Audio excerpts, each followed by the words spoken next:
add in some gears and a dash of magic, and what do you get? Well, you get a bunch of angry people who hate each other. Welcome everyone, StealthyShiroean here, and today I'm bringing you an early access review of New Arc Line. Dream8 developed New Arc Line with Fulcrum Publishing acting as a publisher and releasing it into early access this month, November 2024. New Arc Line is a CRPG set in a world of fantasy and technology where the techies and mages are at each other's throats. It features tactical turn-based combat with exploration, skill checks, and branching quests depending on your decisions. I had fun playing the game, but there are some definite caveats to consider before fully jumping in. One last thing, I received this key from the publisher, so thank you. But this doesn't affect my opinions with this review. Okay, let's get into it.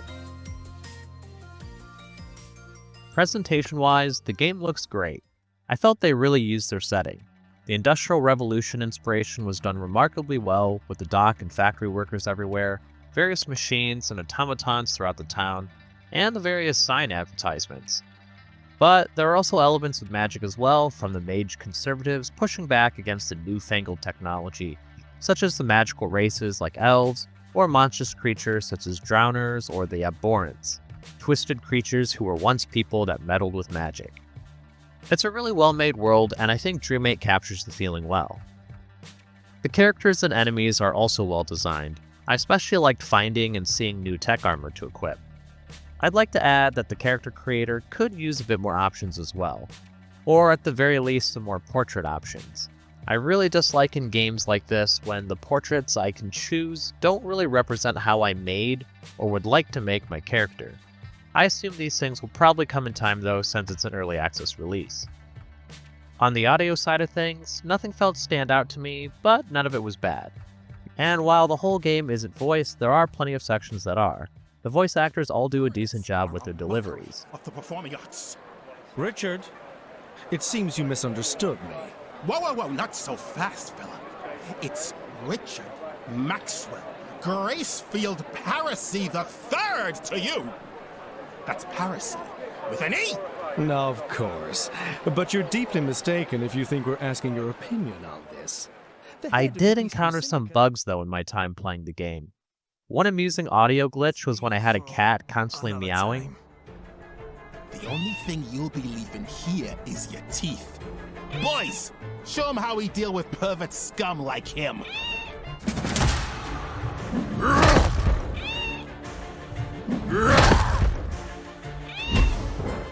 I was only able to stop it by interacting with the same kitty again.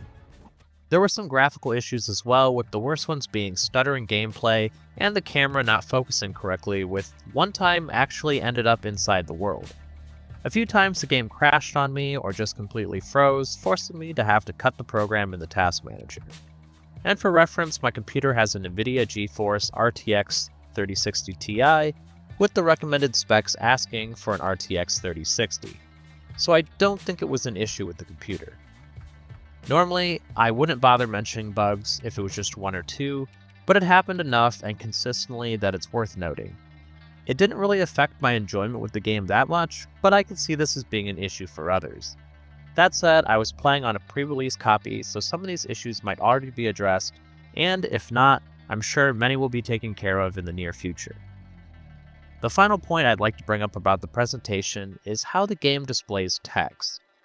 First, there are two types of dialogues that are either dialogue boxes when talking with someone, or narrative that pops up when interacting with specific elements in the world. A slight nitpick, but I really wish it was all confined to the dialogue box, especially because it felt way too easy to accidentally skip past narrative in the latter when trying to click away the previous words.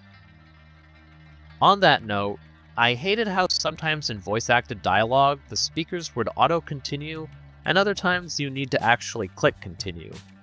Personally, if the cutscene requires any input from me at all, then I would prefer to advance the dialogue on my own. The newspapers were a nice touch, but I wish they had an option to display the text on its own, or at least have the text larger because it was a bit too small. I'm not old or anything, but, well, I guess I am. To add to that, maybe slow down the speed of the text disappearing in the intro as well, because I felt like I needed to speed read in order to get what it was saying. New Arc Line immediately intrigued me because of its setting, which as mentioned earlier is a blend of fantasy and technology. I know I've seen several saying that New Arc Line took inspiration from Arcanum of Steamworks and Magic Obscura, but since I only ever played about an hour of that game years ago, I don't really know. What I can say is that the world of New Arc Line is interesting and unique compared to many other titles out there. First, the technology isn't just steampunk like I had originally thought when I first heard of the game. Instead, there are steampunk technologies as well as Dieselpunk and Teslapunk. They're represented in the game with the various machines that the denizens of this world use, and of course, these technological schools of study also play a role in combat and skills. The same can also be said of the various magics that are represented, which are voodoo, celestial, and occult. In this world, magic can only be performed by talking with weavers, some sort of godlike beings that commune with mortals. They can then use these abilities to shift, or weave, reality in the form of magic. However, there is a great cost to this if the mage ever loses control, and it seems many do, because they become abhorrent, twisted magical monstrosities. Overall, I definitely like this game's world building. The story itself starts with chaos and destruction all around. Your character and others are in apparent danger, but of course, we, as the players, have no real clue to what's going on. Other NPCs seem to blame your character.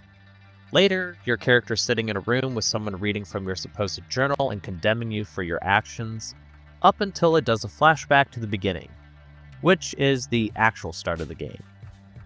I'm not the biggest fan of starts like this, but I really didn't care how my character already seemed established. The reading of your character's journal seems to give the player established connections and motivations, despite the player not knowing anything about them, or maybe had a different idea in mind for their character. Furthermore, you arrive in the city with luggage containing a mysterious magical artifact that you seem to have plans for. Am I one of those magical rebels? What's going on? I hate that I don't know this with a character that I'm supposed to be role-playing as. I don't have a problem with established backstories and characters, but only if A, I get to choose those backstories, or B, it's not a character I create myself. Anyway, you meet with a big friendly giant named Mick Mortensen, and together help out Red Simon, a promising dwarven businessman who's not afraid to do things not strictly by the book. Obviously, there's a main quest where you're tasked with a myriad of objectives, along with lots of side content in the form of side quests and not side quests, but still additional content. Actually, this is more of a gameplay point to make, but I'll put it here since I'm talking about side quests. Basically, only some things are considered side quests, and other things aren't, which is a tad annoying because it doesn't get marked in your journal. So you just have to remember that you need to find this guy's family heirloom and return it to him, or find all these missing crows for this lady. I think since these were lesser tasks that didn't really have multiple parts to the quest, is why they didn't get their own entry. But I think they should, just for the sake of a player's sanity. Overall, the writing was decent. There was some dialogue that was hit or miss, but I think that's to be expected in a large CRPG. I really liked the game's world building, and I appreciated the many morally gray choices that needed to be made along the way. Some of them were easy as my character favored the proliferation of technology and would usually side with whatever choice was pro-tech. However, other times it wasn't so easy. Do I condemn children to hard factory work, or allow them to be cared for by an abhorrent turned mage, leaving them really susceptible to be turned into abhorrents themselves? Kick out the magical gremlin overseeing the factory simply because he's a magical being and stands in the way of progress? Or oust him in favor of implementing automatons to work the factory and put hardworking people out of a job? I love choices where I have to think about what my character should do, and I especially love it when the game offers other choices besides a binary A or B, which I also think this game did a lot as well. I found myself invested in these stories, and I hope to see more of these characters and the rest of the main quest in the future when the game hits full release. New Arc Line's gameplay is similar to that of many other CRPGs. You explore, fight things, do quests, manage party members, and perform skill checks. But like any decent CRPG, you first start at the character creation screen. I mentioned earlier the lack of physical options to choose from, but there is also a current lack of other options as well with the races and the classes.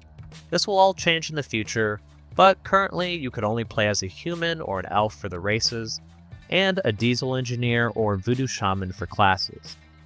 I expect to be able to choose from giants and dwarves in the future, as those races were featured heavily in the game, but there were several others the dev team might incorporate, like leprechauns, orcs, and gremlins.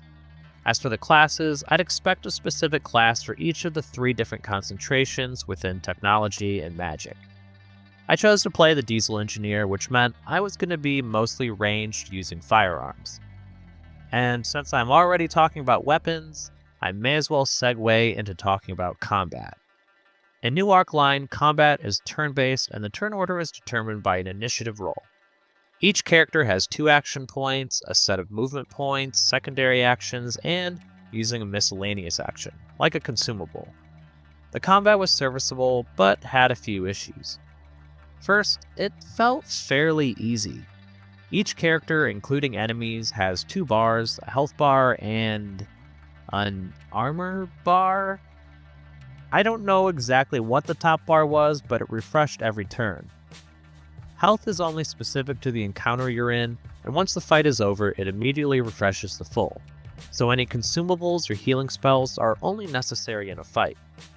Ammunition is something that is infinite, although I found it odd that you could craft some, which I wasn't sure why I would need to, but you do need to reload if a fight extends that long. Magic works similarly. Each spell has a number of charges, and when they're spent, there is a cooldown before you can cast a spell again.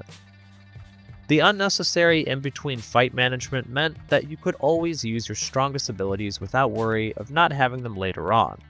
This was especially the case with the burst fire ability on the pistol, which emptied the pistol on a single target, dealing the gun's damage with each shot.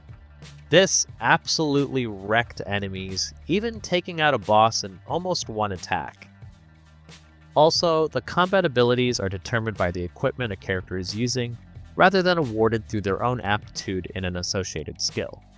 On one hand, I liked that you could experiment with different styles, but on the other, I felt like I always had to choose the weapon with the best abilities, which were any pistols that had the aforementioned burst fire. A little aside to the devs if you're watching. Why would I want to use the surprise blow on the rifle since it's weaker than just taking a shot that I can make point blank since there's no minimum distance I need to be? I thought maybe to get a stun, but no, it just does straight damage and that's it. I also noticed a couple things about the combat that I don't think were working as intended. First, the reaction abilities such as blocking or preemptive strike seem to only work sometimes. I feel like I had several situations where they popped off, and then when in the same situation at a different time, nothing would happen. Maybe there was a hidden dice roll that wasn't apparent to me though. Secondly, there's a party formation system in the game, but that never saved when I would set it unless I chose preset formations. I felt it was really cheap when I'd get attacked by something I knew was going to fight me, only because I had to move my character forward to proc the fight. If party formations can't be a thing, then I'd like the ability to change the focus to a party member to control, so my beefy giant dude could soak the first hits rather than my glass cannon gunslinger. There's also a mechanic surrounded magic and technology that can affect combat, and maybe skill checks as well, but I'm not sure. In each region the player visits, there is a magic and technology rating, which can obviously lean one way or the other. If technology is dominant in the area, then spells have a higher chance of failing, and vice versa. If magic is dominant, then machines, like your guns, will misfire or something. The rating moves one way or the other depending on choices made in quests and actions that you do in the world, like interacting with magical rifts or repairing machinery. Although other times, the actions aren't quite as easy to parse how it might affect the rating, so I wish there was a bit more signposting. Although, the biggest signpost should probably be letting players know where to find this rating. I didn't actually know how the rating was being affected at all because I couldn't find it. It was only after I finished the content and writing this review that I went back into the game to see if I could find it, and I did. You have to hover over the side of the minimap and then it will display the rating, and what is more dominant in the area. This seemed like it should have been easier to find given the implications it's supposed to have on gameplay. And a CRPG would not be complete without the constant need for skill checks, with many appearing in dialogue and narrative events. Some of these can actually be performed by party members as well, but it was a bit weird. Many times it would let my party member do a check that they weren't trained in very well, so I didn't understand why that was an option. I assumed maybe it was because of their background. For instance, the giant Mick seems to be well known in town, so that may be why he had dialogue options. Additionally, the characters could also sometimes be affected by your choices, but there didn't seem to be a way to see their disposition towards you. However, this becomes really confusing when you can choose a dialogue option that is the party member saying the line, only for their disposition to drop towards you for doing so, which was a real head scratcher for me. If you didn't want to intimidate this person, then why did you do it? The rolls in general didn't quite feel representative of their actual percentage chance either. I somehow rolled far too many really low numbers or really high, with the middle ground seeming rare. Maybe it was coincidence or merely how it felt to me. New Arc Line also features crafting in the game with 2 different types. I didn't use either that much and actually didn't know about the latter until writing up this review when I went back to double check. So first off, there is the technology crafting. This is fairly standard of any other crafting system. You collect ingredients out in the world by exploring, pickpocketing, or stealing from chests.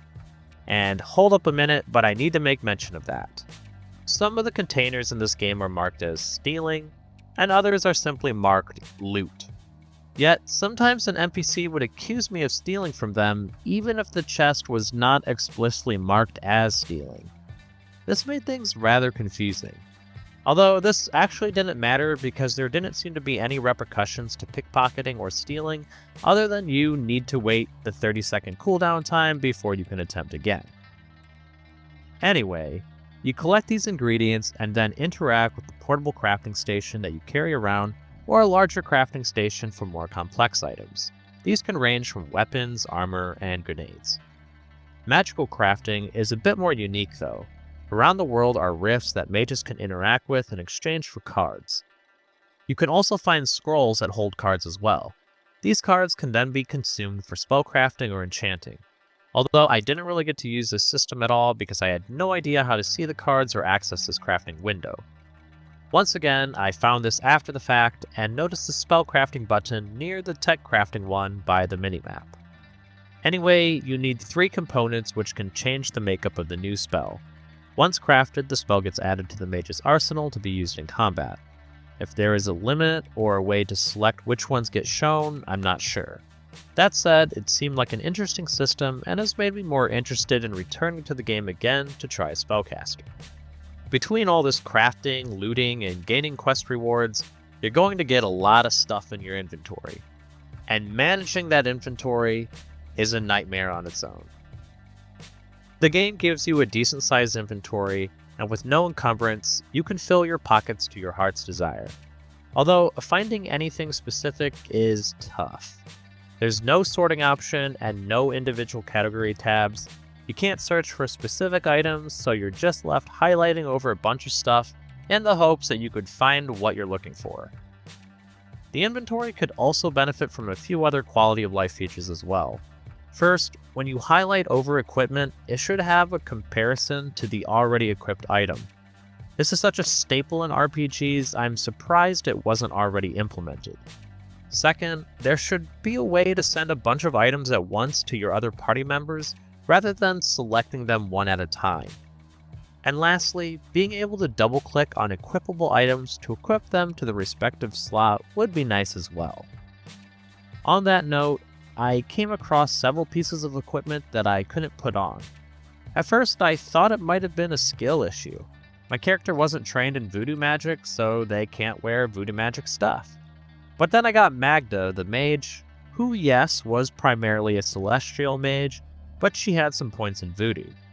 She couldn't wear it either. I also couldn't wear a full-plated diesel armor which had no requirements.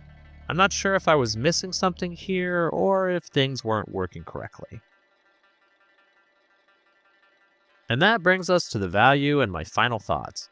But first, if you're enjoying the review or found it helpful, please consider giving it a like, as that helps me out greatly with the YouTube algorithm gods. New Arc line runs for $19.99 USD, and I put just under 15 hours into the early access release. Their Steam page says that their current release has about 10 hours of content, but I would say that's for someone speeding through the main story. I took my time trying to do all the side stuff I could find, and spent some time trying to explore every nook and cranny. And, of course, there would be replayability for different choices or as another class. Given that this game is probably going to be about 40 to 50 hours in total for one playthrough, based on them saying this current content is about 1/3 of the whole game, I'd say this is a great price to buy in at. And right now they're doing a 20% off introductory sale, so it's really a steal. They've already said that they would increase the price over the course of early access up until release, so if you like what you see and are eager to play, then I'd say go for it. Even if you didn't play it right away, you'd still get much more of a bang for your buck now rather than later. The game offers a good bit of fun even now, and I'm eager to see how it develops over the course of the next year. There are bugs and optimization issues which did bring the experience down a bit, but I feel that many of these things can be ironed out in the weeks or months to come. If waiting for a complete product is more your thing, which I can completely understand, the New Arc line is slated for a late 2025 release. And if you played the game, let me know your thoughts in the comments below. If you haven't, then let me know if it sounds like something you'd be interested in, or if you have any other questions.